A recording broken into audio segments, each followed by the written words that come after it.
नमस्कार। मैं आचार्य वीना चड्ढा आप सबका स्वागत करती हूँ।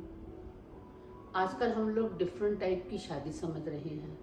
किस किस तरह की शादी हैं, उनके क्या कारण हैं, उनका पास्ट लाइफ से क्या लिंक है, उसको कैसे देखना है और उसका क्या इम्पैक्ट है, इन सारी बातों पर हम बात कर रहे हैं।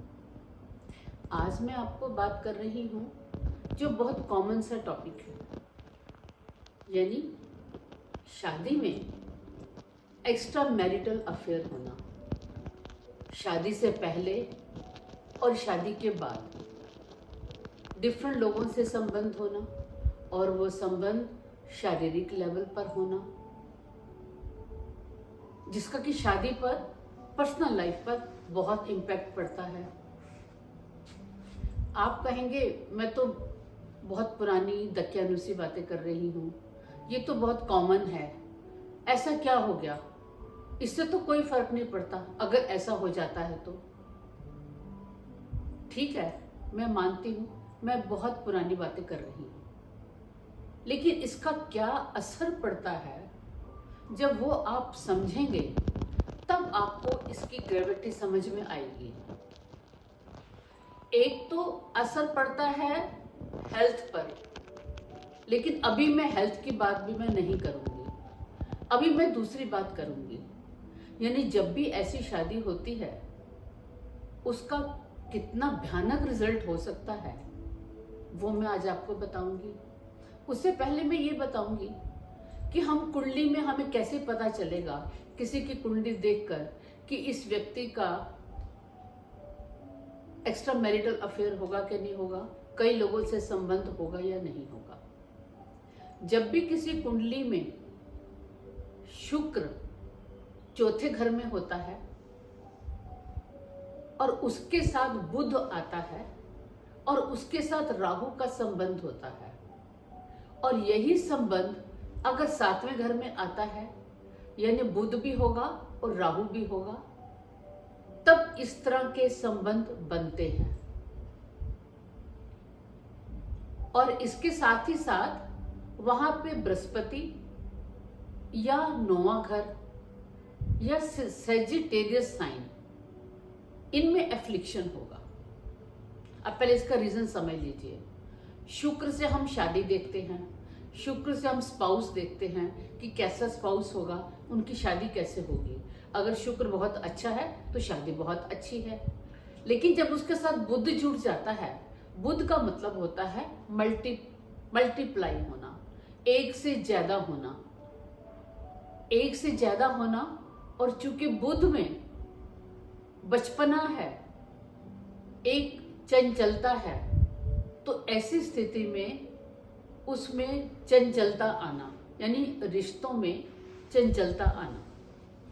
और जब राहु जुड़ता है तो राहु का क्या मतलब है, जुड़ता है वो एक्सपैंड करता है, वो एक्सपेंशन देता है, उसको बढ़ाता है। राहु इल्यूजन है, राहु उन्माद है, यानी हेलुसिनेशन है, यानी कुछ समझ में नहीं आता। वहां राहु है तो चाहिए, मतलब दिल मांगे मोर, यानी तसल्ली ना होना, तृप्ति ना होना, यानी वहां ये चाहिए, नहीं हमको इससे काम नहीं चलेगा, हमें और भी चाहिए, हमें कुछ और चाहिए, हमें कुछ और चाहिए। राहु उस चीज को बढ़ा देता है, उसको मल्टीप्लाई कर देता है, उसको उसका इतना विस्तार कर देता है। और बृहस्पति क्या है, बृहस्पति विवेक है, बुद्धि है, क्या ठीक है क्या गलत है उसकी शिक्षा है। जब बृहस्पति खराब हो गया, नाइन्थ घर हमारा विजडम है, विजडम खराब हो गया, सजिटेरियस साइन हमारा विजडम, धनु साइन हमारी बृहस्पति को बताता है, बृहस्पति की मेन राशि है। जब ये खराब होती हैं तो फिर हमें अच्छे बुरे का विवेक खत्म हो जाता है, फिर हम अच्छे बुरे का विवेक नहीं करेंगे, हम उसमें ज्ञान नहीं करेंगे कि हम जो काम कर रहे हैं वो गलत है या ठीक है। तो जब भी ये बातें होती हैं तो सबसे पहले तो जुपिटर खराब होता है। आप कहेंगे क्या हो गया फिर जुपिटर खराब हो गया तो? वैसे मैं एक बात बता दूं, लगभग 80 से 90% कुंडलियों में जुपिटर खराब होता है। बहुत कम ऐसी कुंडलियां होती हैं जहां जुपिटर खराब नहीं होता। जुपिटर कब खराब नहीं होता?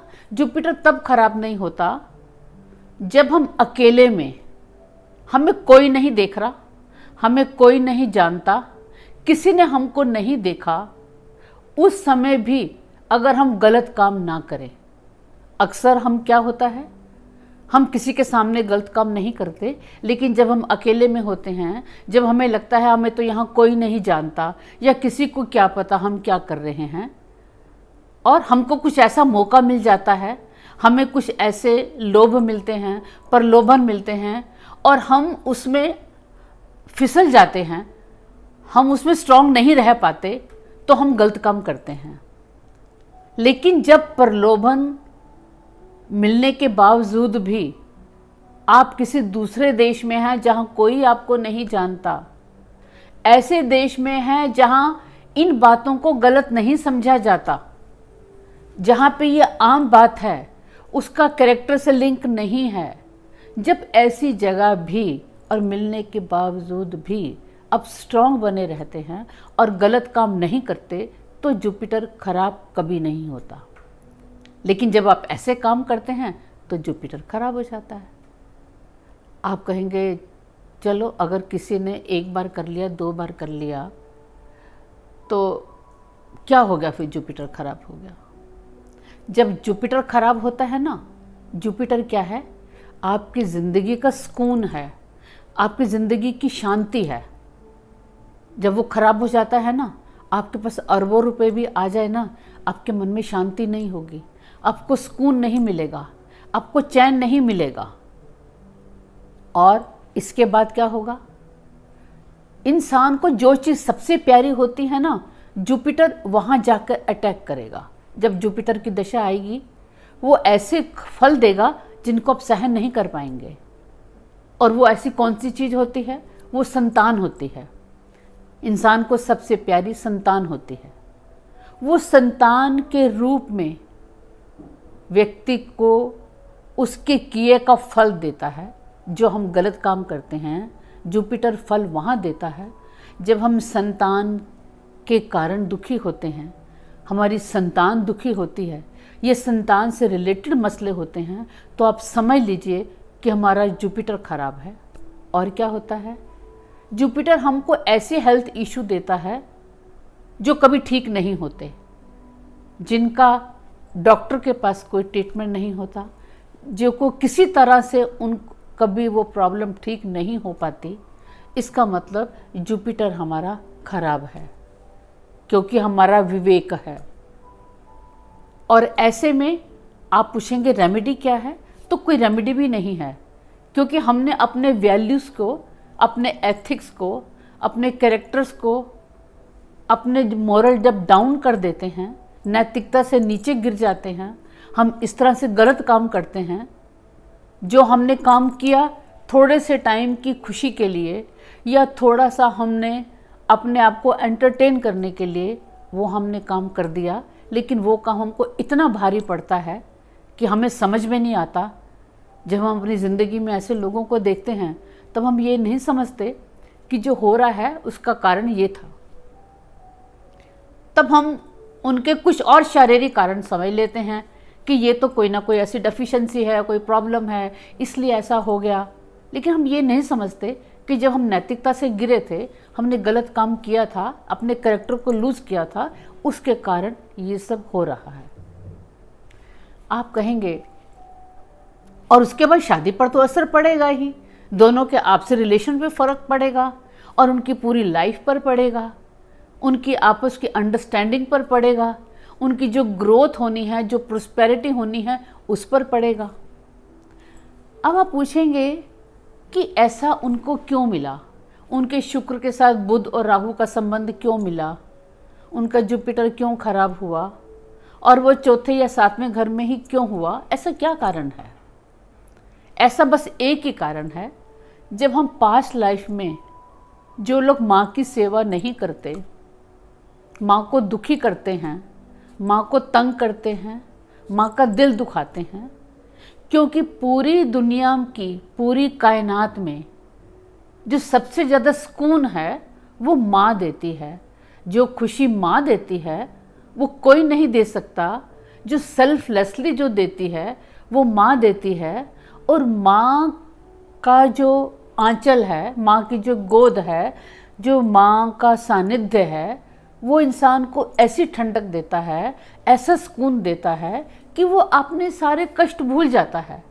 तो जब हमने उस माँ का दिल दुखाया होता है, उस माँ को तंग किया होता है, उस माँ को नज़रअंदाज किया होता है, उसको हमने गाली गलौज किया होता है, उसको लताड़ा होता है, उसकी अनसुनी की होती है, उसके दिल को बहुत कष्ट दिया होता है, तो हमें इस जन्म में इस तरह के रिलेशनशिप मिलते हैं जब हमें शादी में सुकून नहीं मिलता।